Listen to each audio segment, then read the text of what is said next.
Hello, friends. Thank you so much for being here. This is an exciting day. It is the release day of The Broken Queen. I haven't really had a lot of releases in the past 2.5 years, so this is particularly exciting. I feel like I am back in the game. This video is going to be a bit of a mishmash, going over my marketing plans, how YouTube is going, some financial breakdown. Does YouTube or AuthorTube actually sell books? It just seemed like a good time to kind of touch base on my overall goals and how things are going.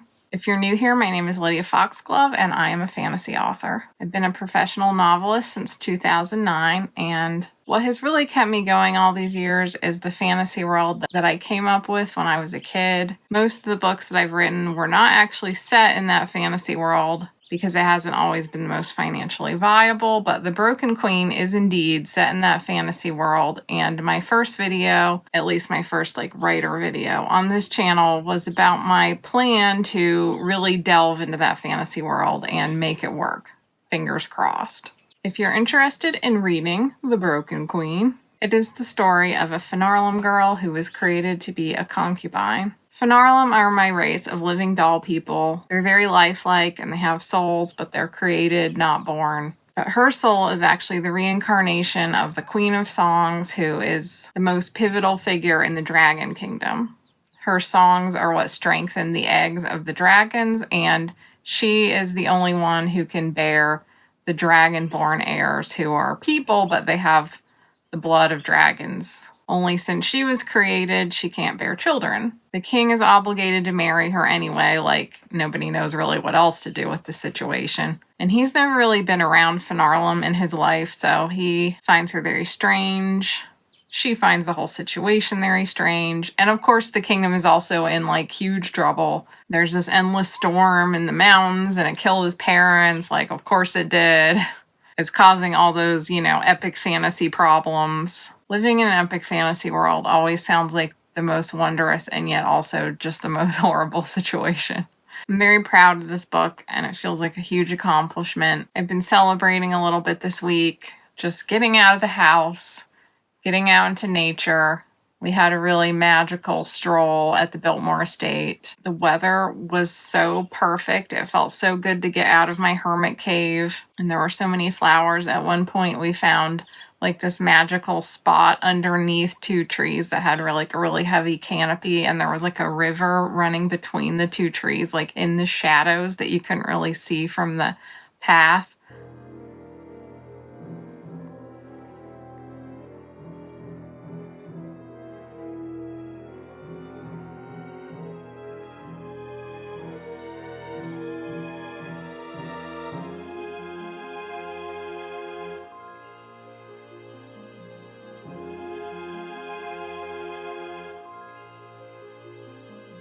And there were these cypress knees that looked like little gnome creatures that had frozen in time because humans got close to them.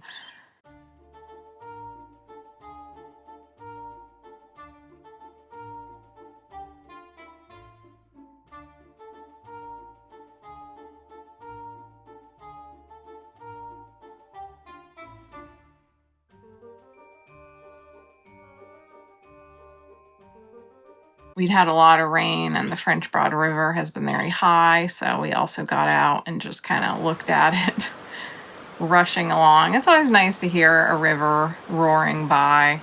So some nice little magical adventures. And now I'm back into okay, book release mode. If you watched that first video when I relaunched my channel, I talked about how I was trying a very different strategy this year. For the past several years, I was writing very rapidly and writing to trends, just trying to bank as much money as possible so that I had a little breathing room to do my own thing and try some more experimental stuff. I really wanted a chance to focus on this fantasy world that has had my heart for all these decades. A part of that strategy was starting this YouTube channel and hoping that it would pick up some of the slack financially that writing books to trend had done. I feel like YouTube might be a better venue for talking about books that are a little more quirky, maybe need a little more explanation and depth to explain what makes them good, which is definitely the kind of books that I'm writing. So my hope was that a certain segment of my readers would pick up these books. So let's talk about whether that is happening. A few of you have asked me, does AuthorTube sell books? I answered it a little bit in my 5,000 subscribers Q&A. And is YouTube picking up the slack income-wise? My initial plan was not really to be like an author-tuber per se, but to cover a variety of topics that are in the sphere of writing. Wouldn't just be like writing advice or writing sprints, but would also cover like the practical side, frugal stuff, as well as like world building and delving into those particularly fantasy author parts of writing. And I also hoped that encouraging other writers and creative people on YouTube might be a little more satisfying for me than writing to trend. It might feel a little more authentic to me, a little more fulfilling. I really love the idea of being a positive voice in other creatives' lives who can tell you that it might be difficult, but it's not impossible. And here are some things that have and haven't worked for me, and just being really transparent about all of that. And so far, it has worked out that way. This channel really has felt more satisfying than writing to trend. I really struggled with that because I really, as a writer, I'm the kind of writer who really wants to write a specific story that I've had in mind, specific themes that really speak to me. I do know writers who just like really love writing, and they're a lot more flexible about what they can write, but I'm just not really one of those writers. So if this is more my main gig going forward, that feels a lot more natural to me. But I did know that YouTube is a slower build than writing to trend, where you can have a book pop off really fast. At least that is what happened to me. I mean, it's always a risk, but that risk had paid off for me in the past. I knew it was unlikely that YouTube was going to pop that quickly. So my hope was to attack this from two different directions. Lower my expenses as much as possible so I just don't need as much money, and spread my income in a few different directions. As a lot of you know, I have a part-time job at a used bookstore that I make about $1,000 a month. And my hope was that my books would make about $1,000 a month, and that YouTube and Patreon would also make about $1,000 a month eventually, not right away. And if it broke down a little differently, then that's fine. Basically, I need $3,000 a month to live on in a very base kind of way that would have me dipping into my savings for anything unexpected. But one would hope that if I got that far, it would continue to grow bit by bit, and that my savings could hold on through that time. This was all a big risk.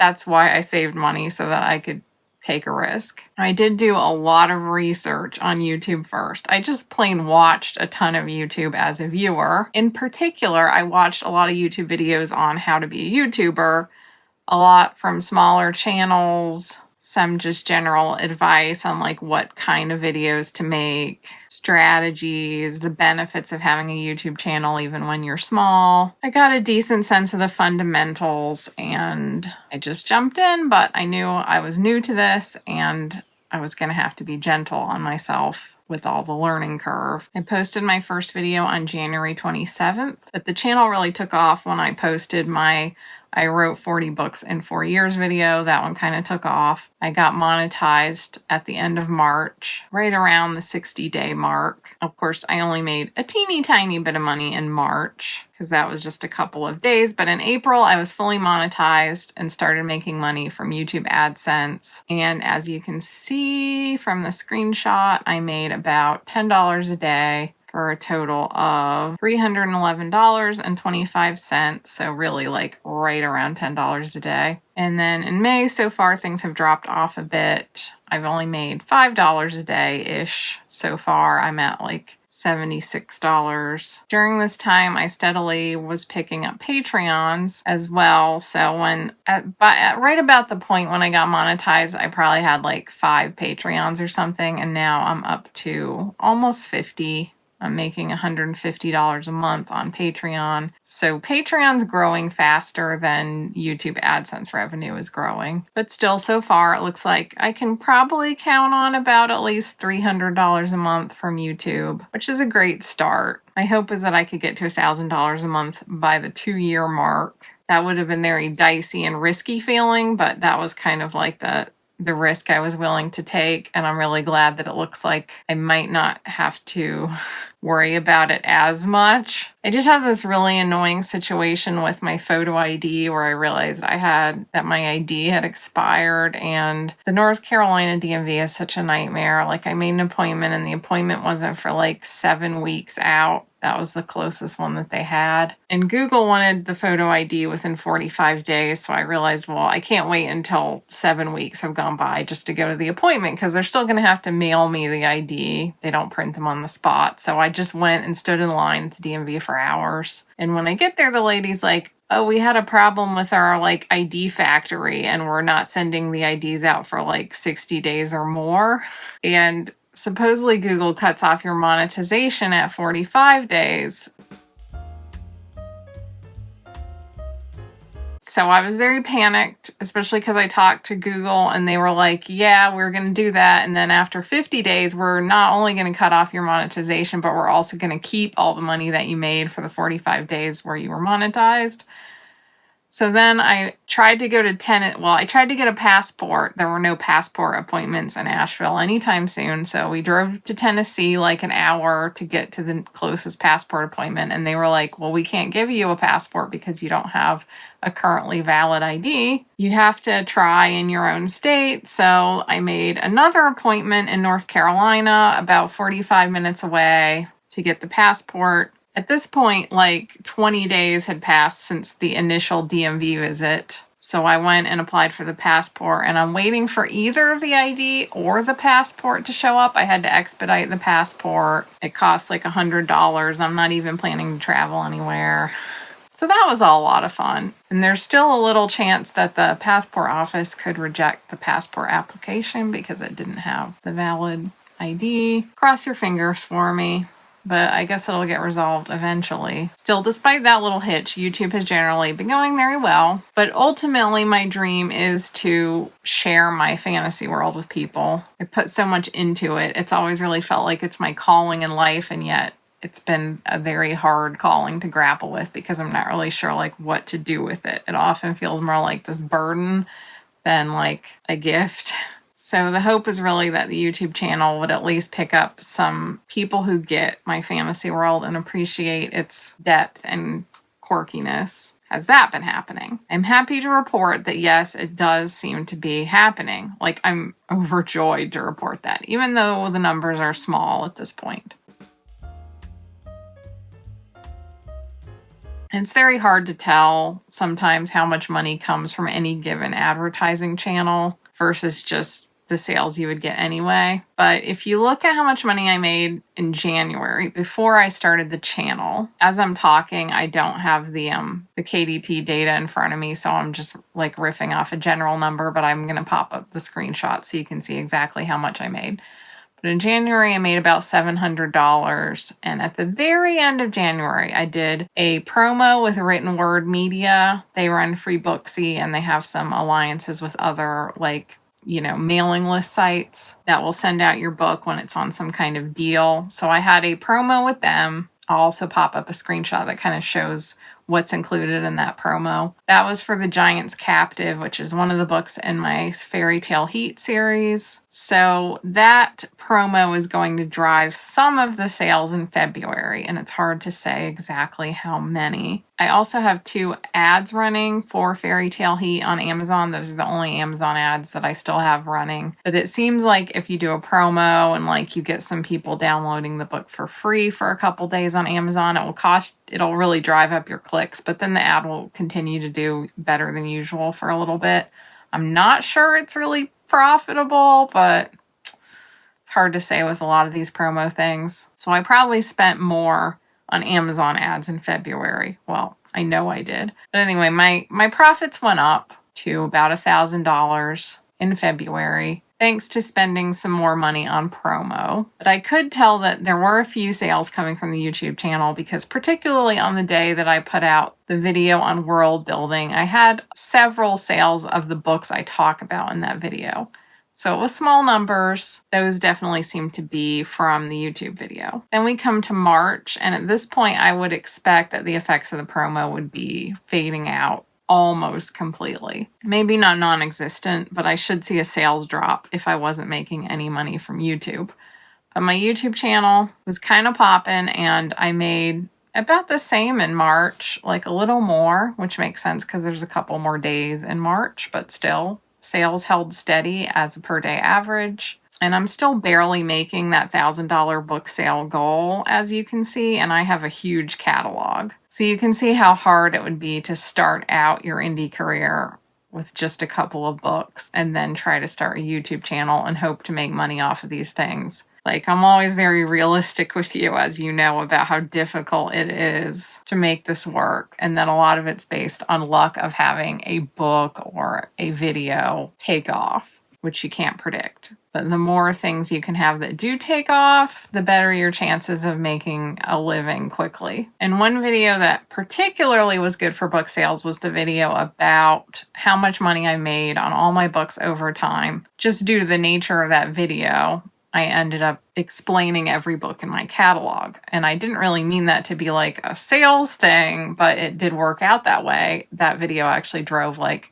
a nice little sales bump. And then May started off generally kind of slow. And part of that's probably because I didn't make a lot of videos where I mentioned my books. A video where I mention my books is always the video that sells books. Like the video where I read the first portion of Doll Girl Meets Dead Guy. Like as soon as I dropped that video, I sold 5 copies of Doll Girl. So you can have a video that doesn't do super duper well as far as numbers on YouTube, but ends up being decently profitable because it sells books. But generally in May, I haven't talked about my books very much, and I also haven't had a video do like really well. And part of that might be because I've been like worried about the monetization situation. So I've been kind of hesitant to drop a video that I think is going to do really well because I don't want to not make any money from it. But either way, May's been a little slow, and that's okay. The Broken Queen's out today, so that's getting sales today. And I don't know how it will do long term. That's kind of the quick summary of how things are going with my overall plan and with YouTube and whether YouTube is selling books. The answer is yes, but not like huge numbers. I don't feel super confident about my finances except for the fact that I had those savings, and I have not had to dip into the savings yet. I've so far managed to scrape by without touching them, so that's good, but I've been living very frugally lately. So now I move on to my marketing plans for the Broken Queen. A lot of you have been asking for marketing advice, and I'm hoping to give you some really good marketing advice, but I've been telling a lot of you when you ask for marketing advice that I haven't marketed a book in years, and a lot of things have changed. And I'm not sure I know how to market a book anymore. But if you are starting your career, you're going to be in that same situation, or worse maybe, because you are not going to have a back catalog or any established readers, whereas I at least have a few, but I've lost a lot of my established readers because I've changed my direction and I just didn't really publish much of anything for 2 years. So it's not like a great baseline to be working from. I'm not totally new, but I'm also not in the position of an indie author who has like this big mailing list with super engaged readers and excellent branding and everything's just kind of on cruise control. I am not in that position. I'm starting from like a little better than scratch, but not a whole lot more. So I thought that this is a great time to kind of experiment with some different marketing methods as if I was new, and show you how they're going to work out for me. And I don't know. My thought was that for the first, and like, don't hold me to any of this because this plan is probably going to fluctuate based on like how much time these things end up taking, how well any of them do. There's like marketing, it's hard to like really set like exactly what's going to happen because things will kind of change as you go. But my general plan is that for the first month, I'm just going to see how the book sells with YouTube alone. That will give me an idea of like baseline sales or lack thereof. We'll see. Then from there, I will try some different marketing methods in isolation for a certain period of time. Probably a month, just because that's realistically how much time it's probably going to take to like research fresh information on a marketing method and get everything set up and record the YouTube video with like a good amount of data. But I'm going to go through like Amazon ads, Facebook ads, newsletter swaps, Instagram reels, I don't know if I want to get into TikTok because I hate TikTok and I'm not even sure how to access my account anymore, but maybe TikTok, maybe BookBub ads. There's also things you can do when you're ready to run a sale, but I'm not going to run a sale until I have a book to sell through to use as sell through. If there's any other marketing methods that you're curious about that I didn't mention or just haven't thought of, that you want to see me try out, let me know in the comments and I'll consider adding them to the list. So that's going to be kind of an ongoing series over this, middle part of the year where I'll show you my results using different marketing methods in isolation. This is not something I would recommend if you were releasing a new book to just try one marketing method at a time over a period of many months, but since I think financially I'll probably be all right just experimenting and the data might be useful to you guys, I'm going to try it. We'll see how it goes. In general, I'm really happy with how things have been going so far. It's been such a great result. That's why I've been spending more time on YouTube, and I've been devoting more time to both YouTube and my Patreon and the community, even though I still have mixed feelings about Patreon and paywalling anything, but kind of the world we live in. And the whole thing with the monetization YouTube debacle has also reminded me, not that I didn't already know, but the more different places you can have your income coming from and you can have your community in some different places, it gives you a little better security if something goes wrong with one of them. So it's really hammered home to me how important it is to have those different channels of reaching your community. And Patreons are really what fund a lot of YouTube channels. So despite the hellscape that is subscription culture, I try to support a couple of my favorite YouTube creators on Patreon. And even if you don't choose this channel, if you have any extra money, I really recommend throwing a few bucks to your favorite YouTube creator because it really does allow us to put out this content. And if I didn't have that, the people who are buying my books from this channel and the people who are joining the Patreon are really the ones who are making all the content possible for everyone, because if it was just AdSense by itself, it would be hard to fund, at least for a while. And I don't really know, how much is this channel going to grow? Some channels just kind of hit a baseline and they don't really get that many more views. So in that case, you really do need that community. So I am very grateful for each and every one of you who is here. I'm a little extra grateful for those of you who are buying books or joining Patreon, because you're really helping me to fund all the time I'm spending on this. And it does take a ton of time. One of the biggest challenges for me has definitely been just time management with the channel, because I'm not used to incorporating this into my day. And it's weird because in some ways I feel like I'm a new creator and I have all that hunger and freshness of wanting to really grow and evolve and establish myself as this. But at the same time, I've also been working super hard as a creative person for, especially the last 12 years, I've really been grinding hard. So I'm having just general burnout, even though I'm also having the best time. This is the most satisfying period in my career yet. So I really want to put everything into it. But there's also this general exhaustion from just how hard I've been working over the last 12 years that makes me just kind of want to rest and read and play video games a little more. And I'm really grappling with those two things a lot, and just how much of me to give and how to divvy it up between the books, the Patreon community who is paying a little extra for access to me and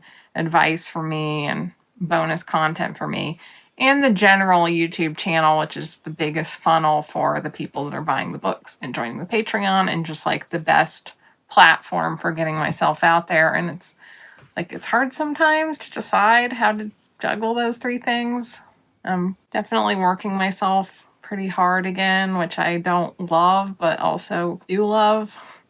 I don't know. I don't know what to do sometimes. But despite, those little learning curve things and trying to figure out time management, and, part of me thinks that life is just figuring out time management and then you die.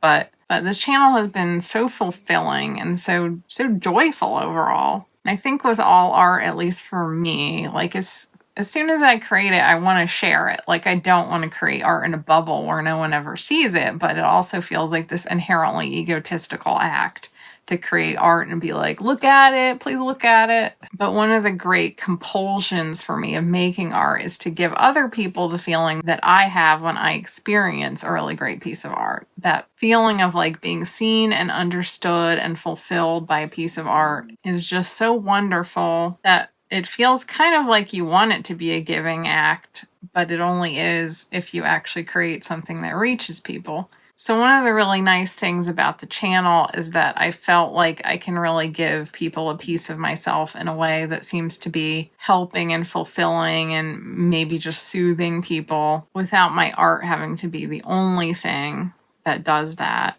I still have these moments of like shock that this plan is actually kind of working. Like, I've had plans that worked before, but I've never had a plan that felt like really me that worked out. Everything that's worked out for me in the past really felt like I studied the market and, I just kind of wrote something to the market, which is very different feeling than what I've been doing here and the kind of feedback I've been getting here. So anyway, that's kind of where things are at. I really do thank you all so much for being here. And you're more than welcome to join my Substack or Patreon for my free weekly Q&A. I'm happy to have you there, even if you don't want to or can't afford to pay for the paid tier Patreon. I definitely understand, and I appreciate each and every one of you. I will see you with lots more content very soon. Bye!